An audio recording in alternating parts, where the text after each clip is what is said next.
Okay, so today's topic, we're just going to jump right in. Welcome to Therapy and Theology with Dr. Joel Muddamalle and Jim Kress. I'm Lysa TerKeurst, and the topic today is pornography. And we're calling this show the Porn Demic. Now, as we get into this topic, I just want to acknowledge what we've had to acknowledge in our study days on this, and that is that pornography is tough. And people are going to enter into this conversation with several different reactions or preconceived notions as you hear the word pornography. So I'm going to share where I'm at in this. And that is when I hear the word pornography, I get an instant feeling inside of me, two things. One, I don't get it.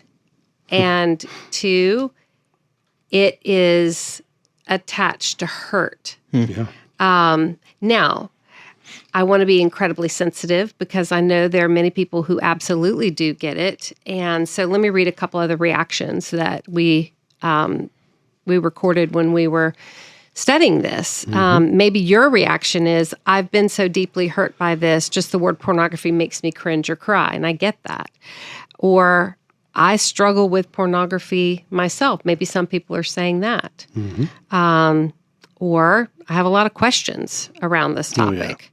Or I've been wanting to have conversations around this topic, but have never known how to have the conversations, or have never felt comfortable enough to have conversations like, who do you talk to about this with, So I recognize that all different people are having several different reactions to hearing the word pornography. I want to acknowledge that, and I want to say right off the bat, no matter where you come from, we're not going to shame you. We're not going to shame you if you don't get it. We're not going to shame you if hearing the word makes you cringe or cry, just the word pornography. That's right. We're not going to shame you for any of these reactions, and we're especially not going to shame you if you yourself are struggling with pornography, and that can be both men and women. Men struggle with pornography, and the statistics are showing that it's on the rise for women to struggle with pornography. So we want to go there. I think there are 5 main questions that I want to tackle today. And the first question is, what's really going on here? What's really going on here with pornography?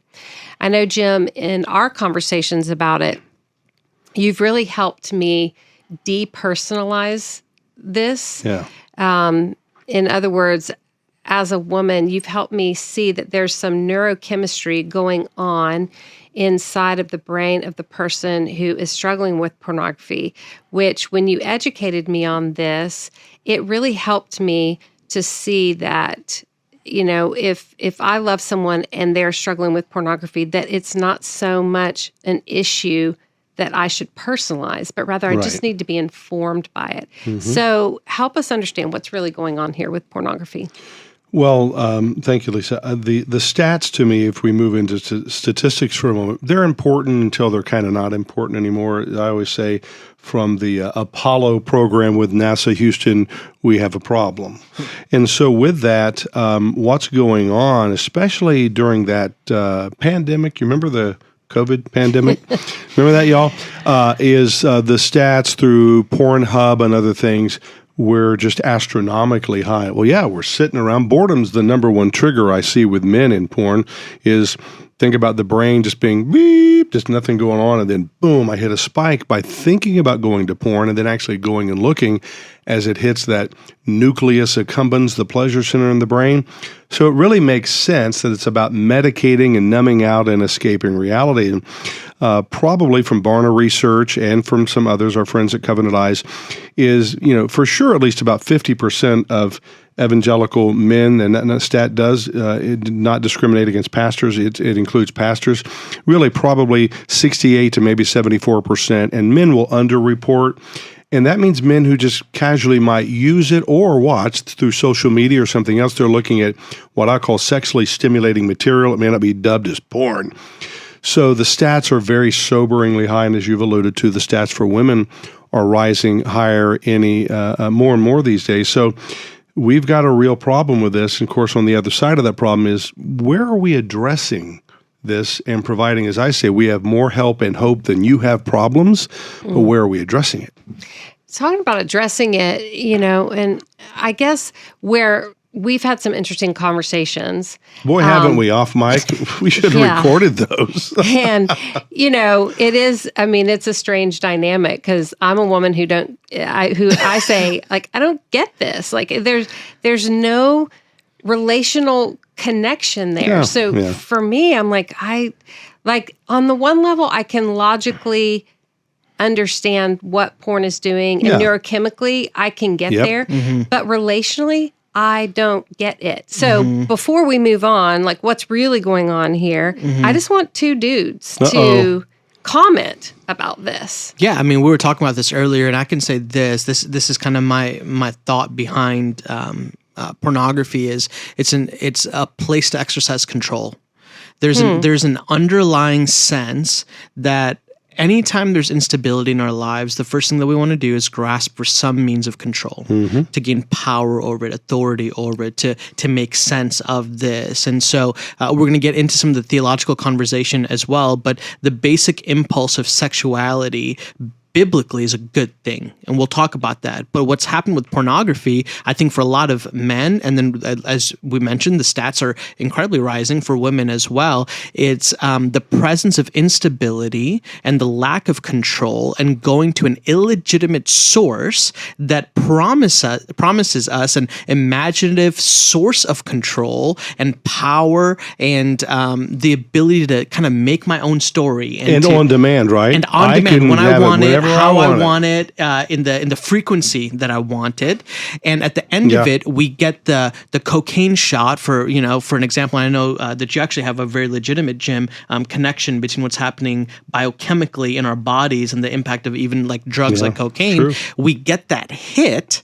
And it reinforces that, hey, I just was able to control something and it felt really good, which then sets in place a pattern of behavior that actually imprisons us. So is it like, okay, we recognize that women also can struggle with pornography. So, but because I'm a female and I'm talking to a guy, I'm just going to ask as if it's, a guy's problem. Okay. But we recognize it goes both ways. Yeah, sure. All right.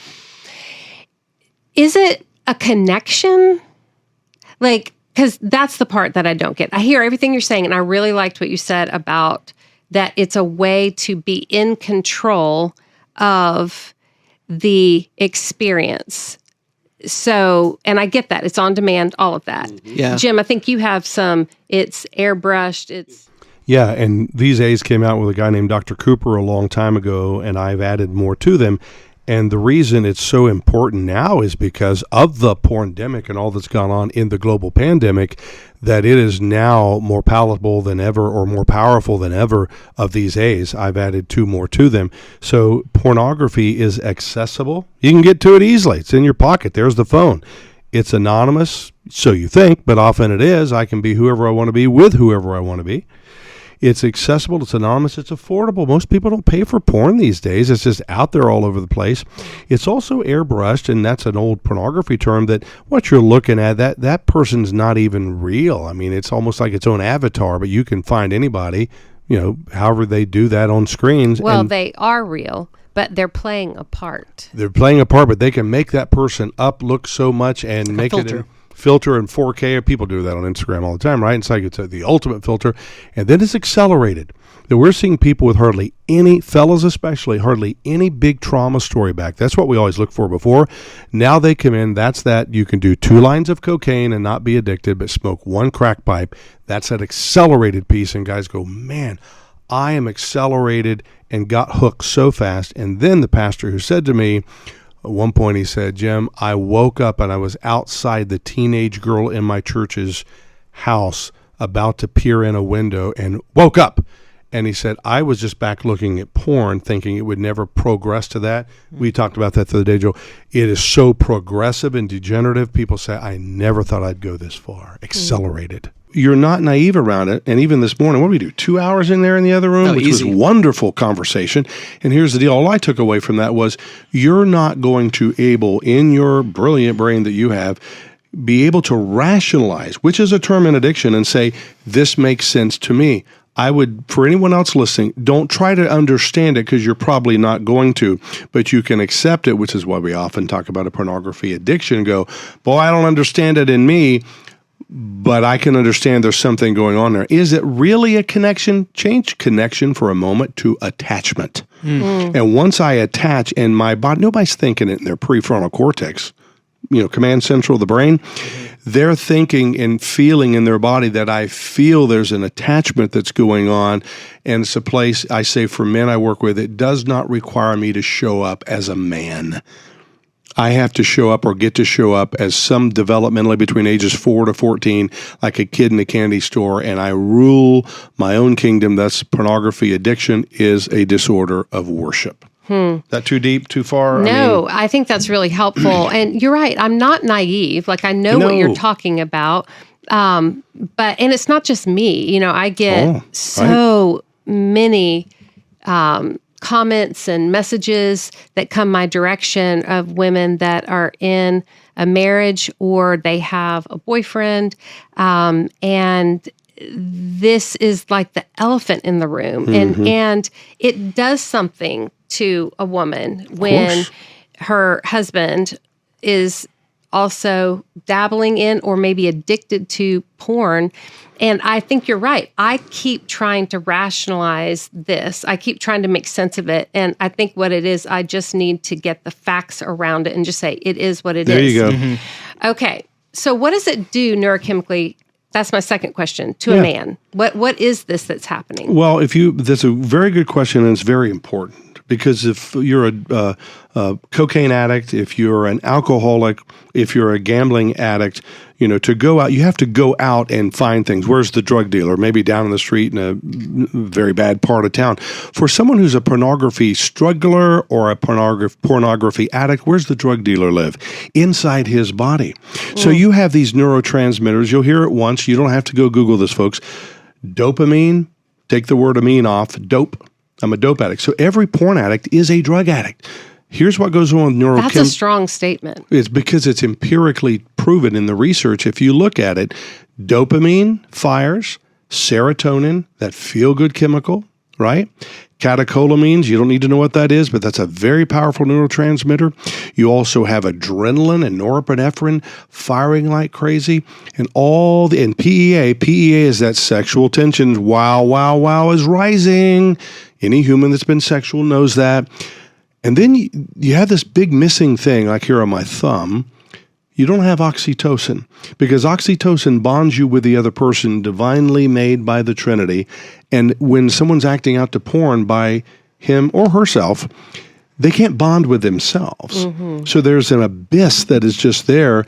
Those neurochemicals rise up as a person's acting out, whether it's sexual with a person or in porn, and then they plummet when the person's done with the sexual act, and they're left with just despair. So all those major drugs are going on. That's why we say it absolutely meets criteria for drug addiction. So what you just described sounds like a cocktail, like an alcoholic very cocktail. Much. Powerful one. And a very powerful one. So I don't think this has ever happened on the set of Therapy and Theology, right? But you said something, and I'm just going to say it. I want to dig into this. You said it's not possible to bond with yourself.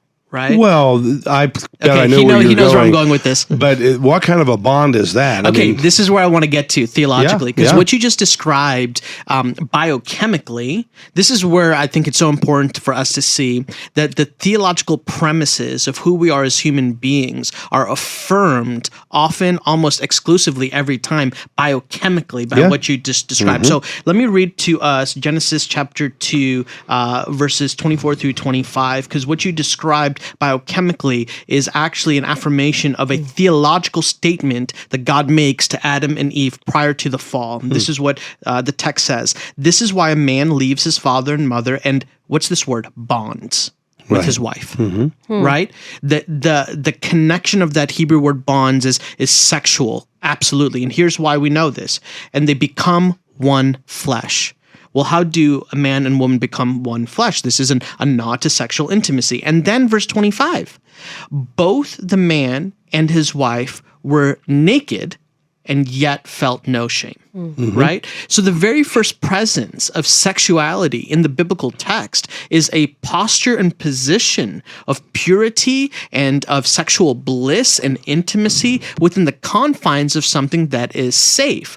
What you just described, And Jim, in the confines of there's no shame. and there's no shame. And I often say I love that verse so much because it gives me this feeling that Adam and Eve were able to stand there, not just physically vulnerable, but vulnerable in every way. They were naked, physically, emotionally, spiritually. You know, they were able to stand that vulnerable before God and with each other because they had no other opinions to contend with but the absolute love of God himself and a pure acceptance of one another. That's so good, Love Lysa. it. And I go back to Jim to your question: what kind of bond is this when we break the God-ordained bond that is supposed to take place? And here's what it is: it's a selfish bond. The theologian Martin Luther describes actually what's taking place in Genesis 3, and he makes this observation. He says that the human heart is a love pump, and that pump is pouring out love onto the object of affection, which is God himself. Now, at the fall, the pump doesn't cease to pump. What happens is it gets knocked off kilter. And when it gets knocked off kilter, this is the Latin phrase he uses, homo incurvatus in se, he says humanity becomes curved in upon themselves, right? Wow, what a So picture. what's happening in pornography? What's happening? What is the biochemical evidence? What is the theological evidence? What is taking place? I think it's, and you mentioned this before, Jim, disordered worship. Yeah. We're becoming curved in on ourselves, and instead of God being the object of our worship, we actually act out illegitimate worship by serving and worshiping ourselves through illegitimate means, which is pornography. So is it worshiping ourselves or is it worshiping pleasure that we want? Great question. Yeah, that's a great. I what vote do you for think? pleasure, but I think by default, I will turn. C.S. Lewis has a great quote. It's too long to bring in here about, he wrote in a letter, it's not in one of his books, I've used it in my teaching for years, where he says when a guy he talked about lust, so it fits, it turns him back into what he calls the prison of himself, Right. where these shadowy brides are there and no woman can ever compare to the fantasy images, and it puts him in a prison he's hardly ever going to get out of.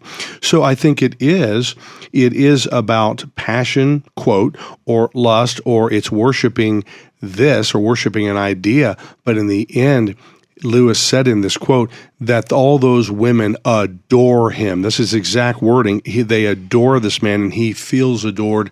So whether he thinks it, he will feel worship. And think about worship as worthship. I am finally worthy of what, and that's both anecdotally and I think with research proven time and time again. But both. but the women are not really adoring him. See, this is back to your logical, rational brain. I'm no, just it's like, okay. I know. So for the guy, it doesn't matter. It doesn't matter. It does not matter. Let's just in be honest. imagination. It's imagination, and it's back to control. This is like relationships that are healthy. We care about what other people think. Like my actions have consequences on other people. In this situation, there ain't none of that. Well, think about There is that, but but It's only about me. Okay. Yeah, it's again for you to rationalize it. Think about, he talks about it. I don't do this. I love football. We're in that season, right? What does he do? What type of football is he kind of very engaged in? Starts with F. Fantasy football. Fantasy football. Which I had a great pickup today on the waiver he's wires. getting neurochemically excited, but it really ties into this. I'm not calling it porn. Don't worry. But people are like, my sons. I'm like, can we just watch the game?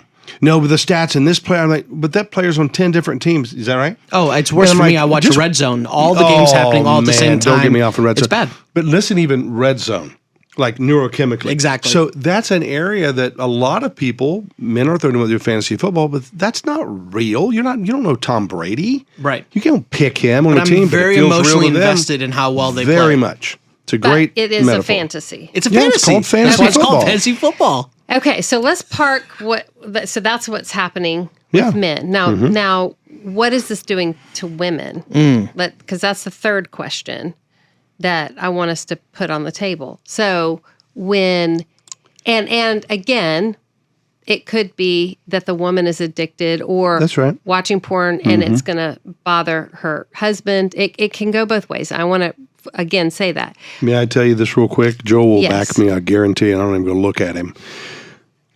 I've asked that question, I'll bet, thousands of times to men. If you walked in, Christian men, and found your wife looking at pornography, what would be your thought?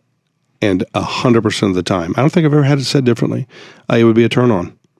Okay. Well, see, that's just where, I'm. If you can imagine guys saying that. So I'm not endorsing that and saying this is healthy, but I'm saying, but I think what we're after on this podcast is let's talk about what we call partners or wives whose husbands have been in it, because but the even logic. for the guy, Jim, I mean, we're going to go there. Even for the guy, why is it a turn on? There's already a sense of control and imagination that's taking place. It actually is about selfish needs. Yeah. It's they get to participate in something that I Ding want. dong. Now, if we're going to go really deep into it, and it's a dark hole of pornography on the types of pornography, what is your search habits, all of this other stuff, there's going to become an issue even that happens there. Because what if she's into something that you're not?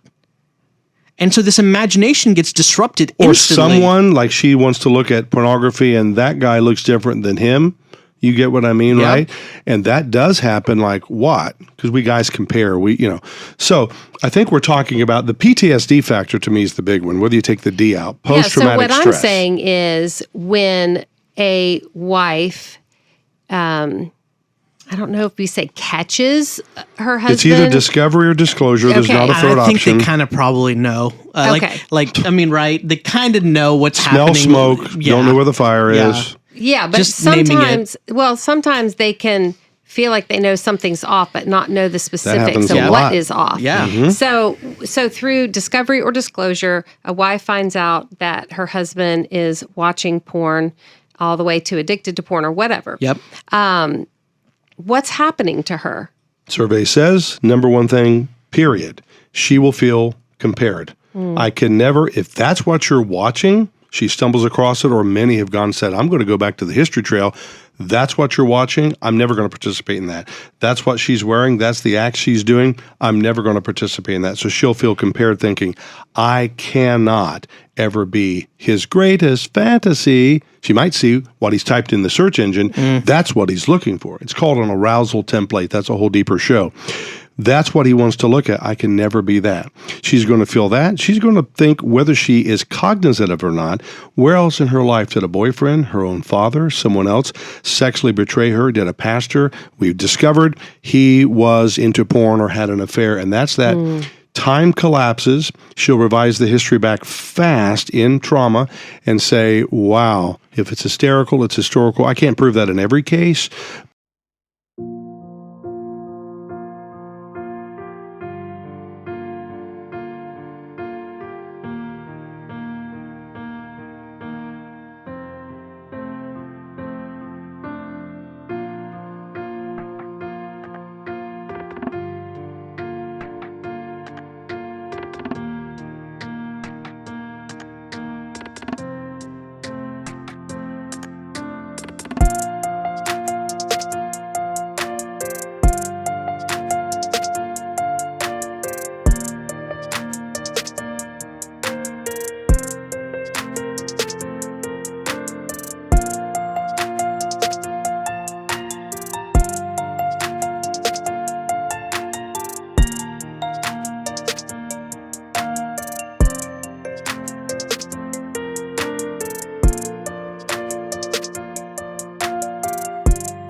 It'll be like saying, and the shattered dream part is, I never thought.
my husband would ever do that. As we talked, remember back there when we were having our 2-hour delightful conversation offset, and sometimes women will say, well, I don't know about these other jokers or whatever, but my husband